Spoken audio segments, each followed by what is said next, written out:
when I mention now names like Mrs. Merkel, even Vladimir Putin and so on, they all have been young global leaders of the World Economic Forum. Mm-hmm. But what we are very proud of now is the young generation, like Prime Minister Trudeau, President of Argentina and so on, that we penetrate the cabinets. So yesterday I was at a reception for Prime Minister Trudeau, and I know that half of this cabinet, or even more, half of this cabinet, are actually young global leaders of the World Economic Forum.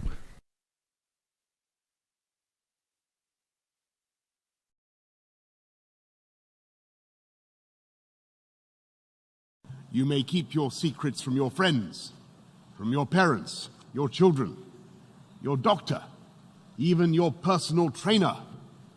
But it takes real effort to conceal your thoughts from Google. Smart cities will pullulate with sensors, all joined together by the Internet of Things. Bollards communing invisibly with lampposts, so there is always a parking space for your electric car, and the urban environment is as antiseptic as a Zurich pharmacy.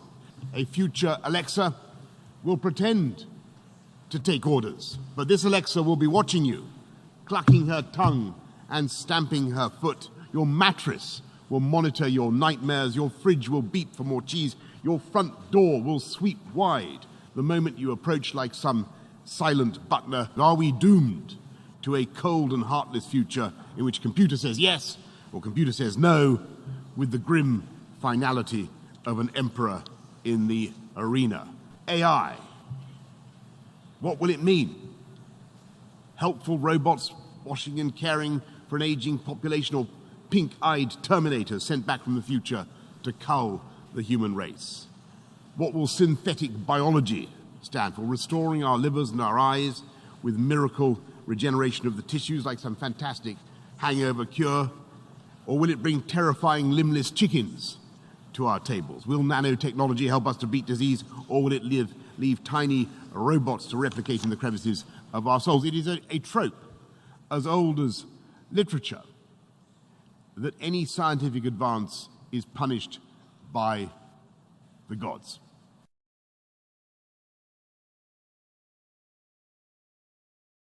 It's a very pertinent question to ask, how do we build back better? To build back better or whatever. We have a chance to reset the clock and build back better than before. To build back better than before. Remember the terrible damage of COVID as we try to build back from this global pandemic. Joe Biden calls it build back better. Build back better. Building back better. To do things differently. To build back better. We're going to build it back better. And build it back better. It's my plan to build back better. Start taking all the problems that have been created in education and mental health and start to build back in a positive way. I have launched a booklet called Build Back Better, Britain After Coronavirus.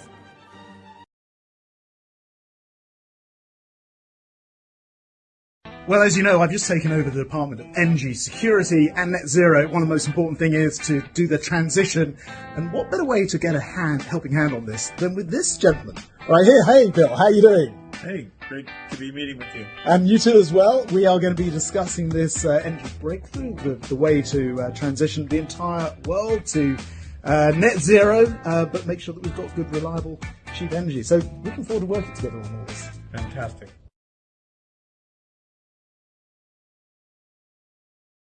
Design that NEOM is pioneering, and we can talk a little bit more about that as we go through the rest of the panel in the session.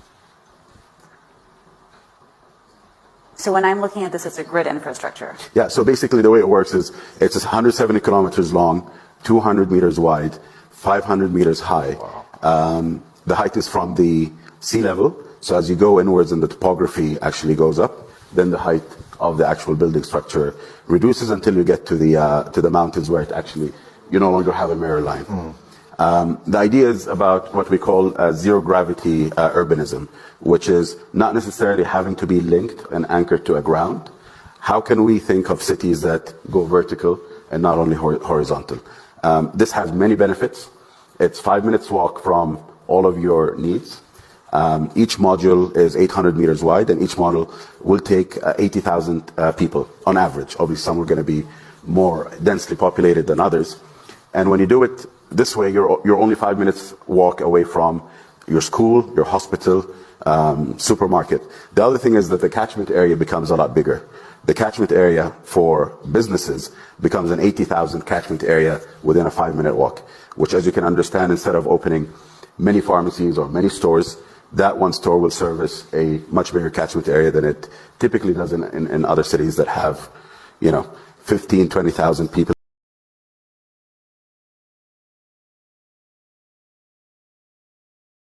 And the next thing we will see is, the establishment of so-called 15-minute cities. I would, however, urge you, do not call them 15-minute cities. They are 15-minute ghettos. Be very specific in your choice of words to highlight what they're actually doing. Just looking at these concepts, they're supposed to make your lives easier, make it more comfortable for the people, reduce our carbon footprint. I mean, we are saving the planet after all, aren't we? But it has nothing to do with this. Nothing whatsoever. It's about control. It's about, pretty much imprisoning people in their assigned area. Why am I saying this? I mean, a lot of people may say, well, here she goes again, spreading, conspiracy theories. Well, look at what they're doing. There, where they are starting to build these 15-minute ghettos, they're not starting by, building schools or hospitals or, leisure parks or none of that, no libraries. No, they start by erecting barricades and installing surveillance cameras.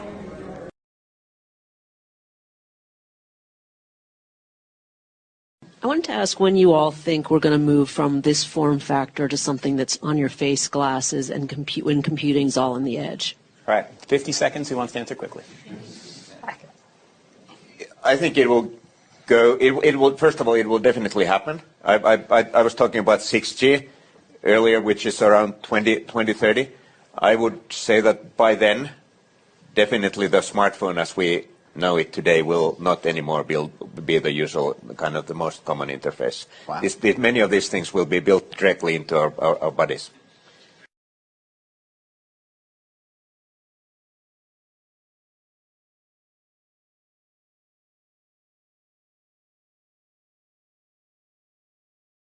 Military-style campaign to marshal the strength of the global private sector, with trillions at its disposal, far beyond global GDP, and with the greatest respect, beyond even the governments of the world's leaders, it offers the only real prospect of achieving fundamental economic transition.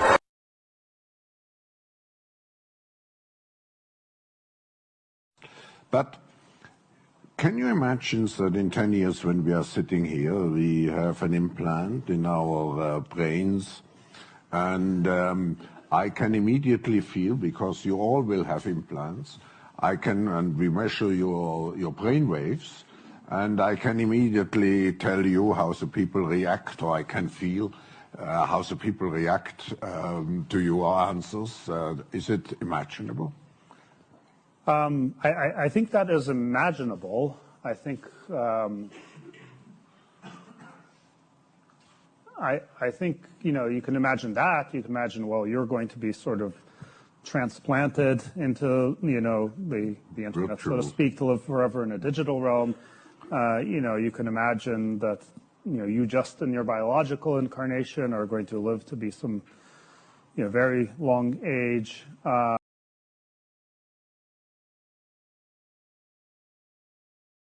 With surveillance, people could look back in 100 years and identify the coronavirus epidemic as the moment when a new regime of surveillance took over, especially surveillance under the skin, which I think is maybe the most important development of the 21st century, is this ability to hack human beings, to go under the skin, collect biometric data, analyze it, and understand people better than they understand themselves. This, I believe, is maybe the most important event of the 21st century. You know, the whole idea that humans have, you know, this, they have this soul or spirit and they have free will and nobody knows what's happening inside me. So whatever I choose, whether in the election or whether in the supermarket, this is my free will, that's over.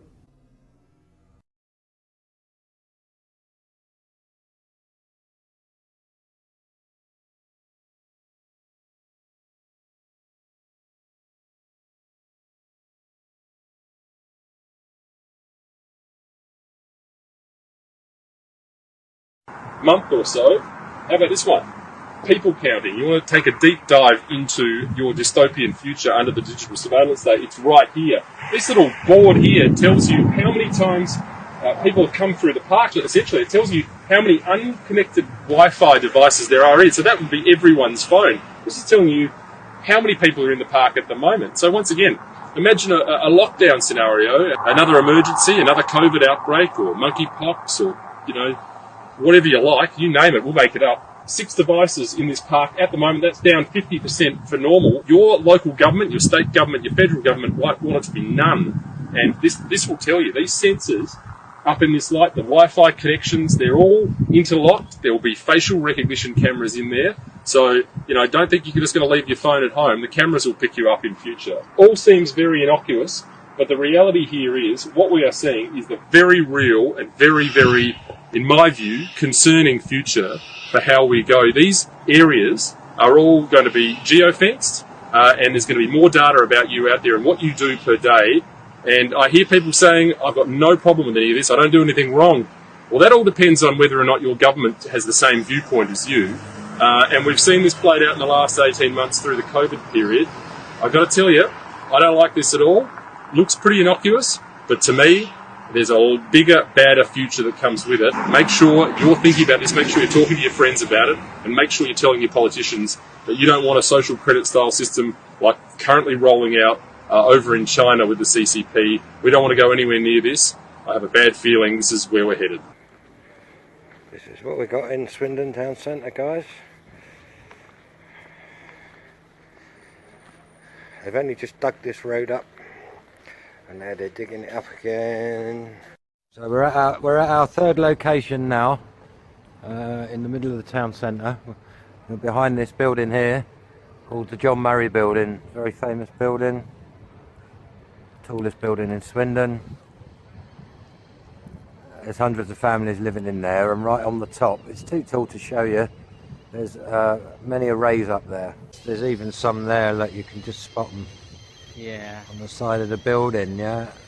Above and below where people are living. Well, this is horrendous. Because we're finding out a lot of people getting that when they're living by these. It's gone off scale, it's gone. Yeah.